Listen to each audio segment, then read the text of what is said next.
भोंदू कथा में बैठता था, रोज कथा सुनता था अपने गुरुदेव से, और कथा में गुरुजी जो बोलते थे उसको उसके मन में ही आता ही नहीं था कि ये कोई ग्रंथ की बात है, कोई पुराण की बात है। उसको लगता था कि गुरुजी अपना अनुभव से बोल रहे हैं, ये रोज ऐसा देखते होंगे तभी बोल रहे हैं। एक दिन गुरुजी प्रवचन में बोल रहे थे, मोर मुकुट पहने हुए, गले में कौस्तुभ मणि धारण करके, वैजंती माला पहन करके, पीतांबरी पहन के, वेणु राव करते हुए असंख्य गायों के साथ ठाकुर जी गैया चराने के लिए गए यमुना पार भांडीर वन। भांडीर वन नाम सुनते उसके कान खड़े हो गए। बोले यहीं तो मैं भी जाता हूं गैया चराने, मैं भी तो गौशाला की गैया लेके भांडीर वन जाता हूं, और गुरु जी कह रहे हैं ठाकुर जी गैया चराने भांडीर वन जाते हैं, मुझे तो मिले नहीं कभी वहां पे। अब वो इतने ध्यान से सुनने लगा कि मेरी कोई अयोग्यता है, मैं भी पागल हूं, इसीलिए तो भोंदू बोलते हैं सब। भांडीर वन इतने सालों से जा रहा हूं, कभी ठाकुर जी देखे ही नहीं मैंने, देखे होंगे पर मैं ही मूर्ख हूं, देख ही नहीं पाया उनको। गुरु जी से अच्छे से सुन लेता हूं, उनके रूप आदि का वर्णन सुन लूंगा, कल मिलेंगे तो शायद मिलने हम। गुरु जी बता रहे हैं, वंशी धारण करते हैं, ठाकुर जी के कटाक्ष नेत्र हैं, ठाकुर जी का श्याम वर्ण है, पीली पीतांबरी पहनते हैं, उनमें से चंदन की सुगंधी आती रहती है, उनका वपु यानी कि अंग ऐसा है कि एक बार कोई देख ले तो उनको देखने के बाद जहां देखेगा वही दिखेंगे, ऐसा उनका श्री अंग। भोंदू बैठा सब सुन रहा था ध्यान से। और दिन तो जाके वृक्ष के नीचे लेट जाता था, लेकिन आज लेटा नहीं, गैया चल रही हैं और भांडीर वन के प्रत्येक कुंज में, प्रत्येक कलियों में, प्रत्येक सघन भाव में जाकर के ढूंढ रहा है ठाकुर जी कहां है। नासिका से सूंघने का प्रयास करता है कि चंदन की सुगंधी आ जाए, गुरुजी बता रहे थे उनके अंग से आती है। कान केंद्र में लगाकर के वेणु रव सुनने का प्रयास करता है, एक प्रकार से पंच इंद्रियों को लगा दिया कृष्ण ढूंढ। शाम हो गई, वापस जाने का समय आ गया, उदास हो गया भोंदू, ठाकुर जी मिले नहीं, एक दिन में थोड़ी मिलेंगे, इतने साल हो गए मैंने प्रयास ही नहीं किया, कुछ दिन प्रयास करूंगा मिल जाएंगे। उसके सीधेपन पर, उसके इस भोलेपन पर, उसके इस भोंदू स्वभाव को ठाकुर जी इतना बढ़िया लगा। बोले कि ये देखो, ये कलिकाल में इसको ये विश्वास है अपने गुरु की वाणी पर कि मैं भांडीर वन में ही हूं, ढूंढ रहा है।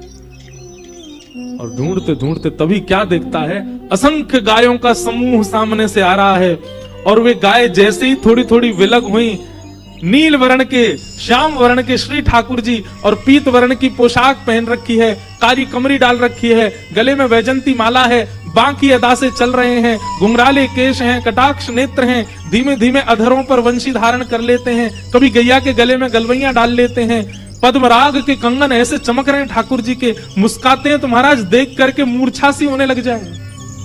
ये ठाकुर जी बोले, गुरु जी बोले थे कि उनको देखने के बाद जहां देखोगे वही दिखेंगे, तो उनको देखने के बाद उल्टा हो गया, पीछे देखने लगा तो वहां भी वही दिखने लगे। वृक्षों में ठाकुर जी की, उनके मुखमंडल को देखे, उनके चरणों को देखे। ठाकुर जी गए, अरे लाला कहा नाम है तेरो? भोंदू बोलो, मेरो नाम भोंदू है। अब भोंदू नाम सुनते ही ठाकुर जी को तो ऐसी हंसी आई, ऐसी हंसी आई, और पेट पे हाथ धर के हंसे, और फिर अरे फिरते बताइयो कहा नाम है तेरो? बोले भोंदू।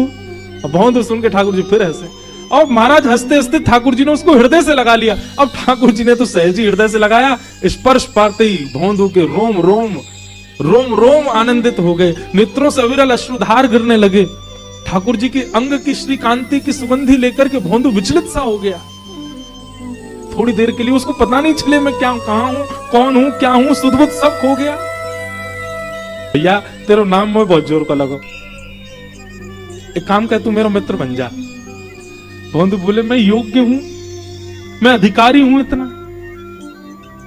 अरे अधिकारी तेरे चाहे इतना होगा, मैं जाको चाहूंगा वो मेरा अधिकारी बन जाएगा, तू मेरा अधिकारी है, चल तू मेरा मित्र है आज से।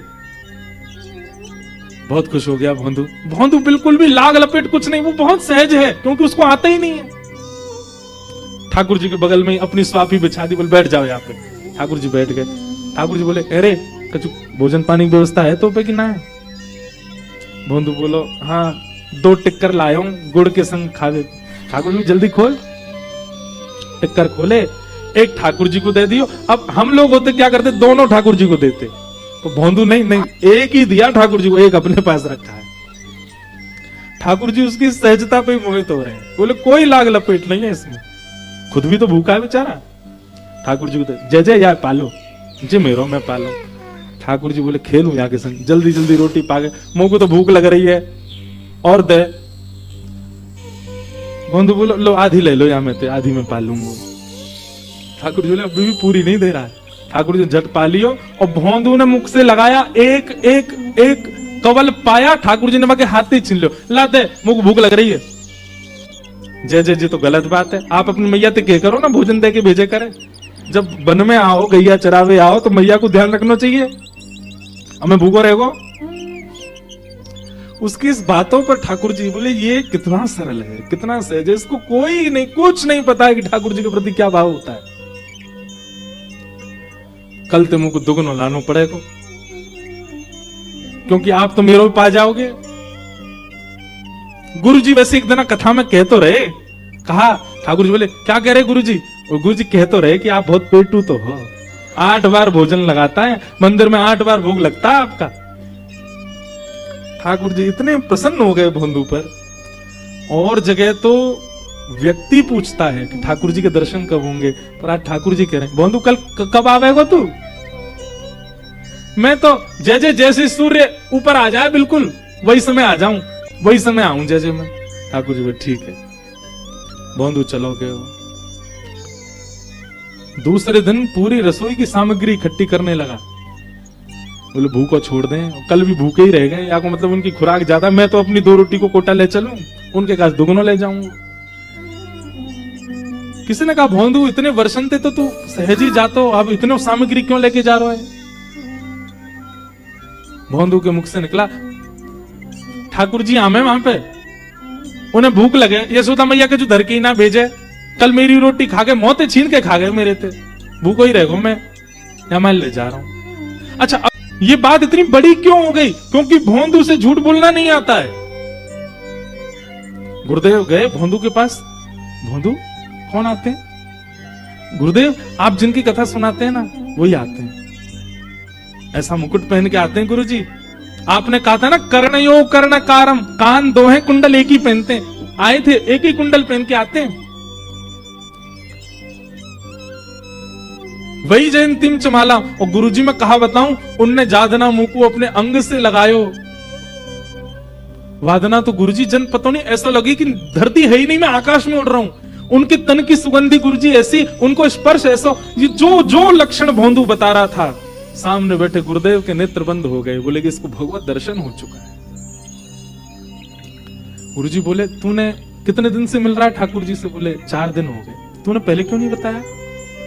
भोंदू बोलो मुझे लगी आप सब तो इतने वर्षन से मिल ही रहे हो उनते, मैं ही अभी पहली बार मिलूं। गुरुजी आप इतनी अच्छी कथा सुनाते हैं, आपने देखे होंगे तभी तो सुनाते हैं। ये सब विद्यार्थी जो यहाँ इतने विद्वान हैं, इन सबके गले में आप हाथ रखते हो, इनके सिर पे आप हाथ रखते हो, ये सब इतने श्रेष्ठ हैं क्योंकि सबने दर्शन किए होंगे, मैं ही एक अभागो मो इतने दिनों बाद भाई। गुरुदेव समझ गए, बोले इसका भोलापन, इसकी जो सहजता है, सरलता है, यही ठाकुर जी को भा गई है। गुरुदेव बोले भोंदू तू वन में जा, एक काम करेगा? बोले गुरुदेव आज्ञा करो। जो ठाकुर जी को यहां ले आई आश्रम।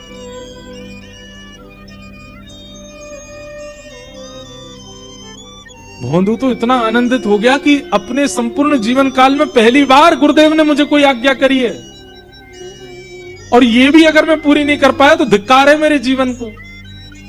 इतने आनंद में भर गया, इतना उत्साहित हो गया, चरणों में गिर गया। धन्यवाद गुरुजी, आपने मुझे योग्य तो समझा। आप चाहते किसी भी बालक से कहते ठाकुर जी को लिया, पर आपने मुझे ही चुना। मैं लाऊंगा, मैं जरूर लेके आऊंगा ठाकुर जी को।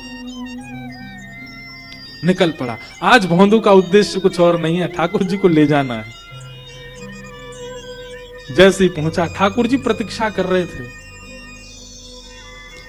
भोंदू गयो, जाती बैठ गयो, ठाकुर जी ने हृदय से लगायो। भोंदू आज तो बहुत ही अच्छा दिन है, आज तो बहुत ही श्रेष्ठ दिन है, आज तो वो भयो जो आज तक नहीं भयो।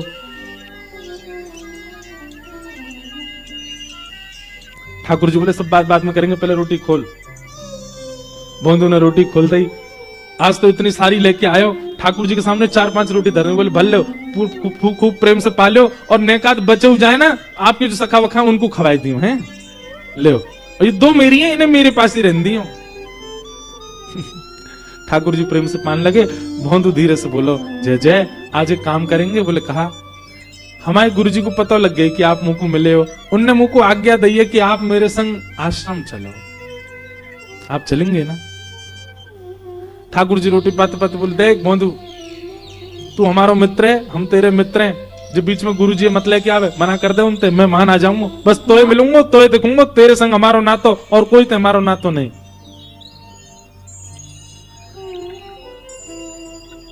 भोंदू बोला, ऐसे मत करो, आप मुकु गुरुदेव की कृपाती मिले हो, उनने नहीं बताया हो तो आपके बारे में कैसे मिलते आप मुकु? जिन गुरुजी ने आपसे मिलवाए हो उनसे मिलवे के काज ऐसे मना मत करो जय जय। ठाकुर जी बोले, देख तू जो कहेगो सब मंजूर है, पर गुरुदेव के पास हम नहीं जाएंगे। भोंदू बोलो, नहीं जाओगे? ठाकुर जी, नहीं जाएंगे। अंतिम बार पूछ रहा हूं, नहीं जाओगे? ठाकुर जी बोले, नहीं जाएंगे। तो सामने जो 2-3 रोटी बची, भोंदू ने वो उठा ली। जो गुरु जी के यहाँ की मत खाओ, हमारे गुरु जी तो इतना ही बह रहे आपको, इनको मत खाओ। ठाकुर जी बोले, तो जे कौन सी बात है भैया, उन्हें खान दे ना, ना जो गुरु जी घर की है ना, कब खाओगे? और सबरी धर के महाराज पोटली बांधने लगो। ठाकुर जी के हाथ में आधी रोटी बची थी, तो ठाकुर जी को हाथ पकड़ बोले, ये दे दो, ये गुरु जी को ही है। ठाकुर जी बोले, ऐसे कौन करे? बोले, अब रोटी तब मिलेगी, यो बताओ गुरु जी के पास चलोगे कि नहीं? ठाकुर जी बोले, तू चाहे जितनी जिद कर ले, गुरु जी के पास तो नहीं जाऊंगा। भोंदू बोलो, जीवन में पहली बार गुरुदेव ने मुझे आज्ञा दी और आप मना कर रहे हैं?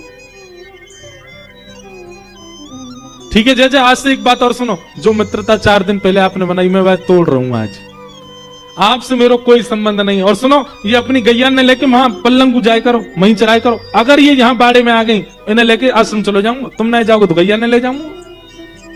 कल तो यहां मत आइयो, मेरो तुम्हारो कोई ना तो नहीं। और अपने सब पोटली वगैरह उठा के गैया ने इकट्ठी करके क्रोध में भर के भोंदू जान लगो। भोंदू जैसे जैसे ठाकुर जी से दूर जा रहा है, ठाकुर जी को मानो जैसे कोई त्रिलोकी ले जा रहा हो। ए भोंदू, अरे नेक बात तो सुन जा। भोंदू रुक जाता है, बोले एक ही बात सुनूंगा कि आप गुरु घर चलोगे, या के अलावा कोई और बात करनी हो तो मैं मत रोकियो। और भोंदू बढ़ता जा रहा है। ज्यों ज्यों भोंदू दूर जा रहा है, ठाकुर जी के नेत्रों से आंसू गिरते जा रहे हैं। भोंदू की याद आ रही है। ठाकुर जी ने थोड़ी देर विचार किया और दौड़ करके गए भोंदू के पास, और चलते हुए भोंदू के पीछे कमर से लद गए ठाकुर जी, और उसके कंधा पे लटक के बोले, ले चल अपने गुरु के पास, आज वही दर्शन दे के आऊं, लेकिन तू मोते दूर नहीं जावेगो, तू सदा मेरे पास रहेगो, मेरे संग रहेगो। भोंदू तो खुश है। ठाकुर जी ऐसे पीछे अपनी कमर पर लटका लिए और दोनों पांव ऐसे भोंदू ने अपने हाथ में धर लिए और ठाकुर जी को लेके जा। ठाकुर जी ऐसे लटक करके जा रहे भोंदू के कंधा पे। जैसे वृंदावन पहुंचे, आज गुरुजी प्रतीक्षा में तो थे, क्या होगा। जैसी गैया आई, गुरुजी दौड़ करके बाहर जाके देखने लगे, उन गायों के समूह के बीच में ऐसा दृश्य देखा ही नहीं है। क्या? भोंदू अपने कंधा पे लटका करके श्री ठाकुर जी को लेकर के आ रहा है। अद्भुत कांति श्री ठाकुर जी की प्रकट हो रही है, और ठाकुर जी कभी उसके गले से लग रहे हैं, कभी उसके गाल का स्पर्श कर रहे हैं, कभी उसके सिर पे हाथ धर रहे हैं, उसके गले से लटके हुए इतना प्रेम करते हुए श्री ठाकुर जी आ रहे हैं।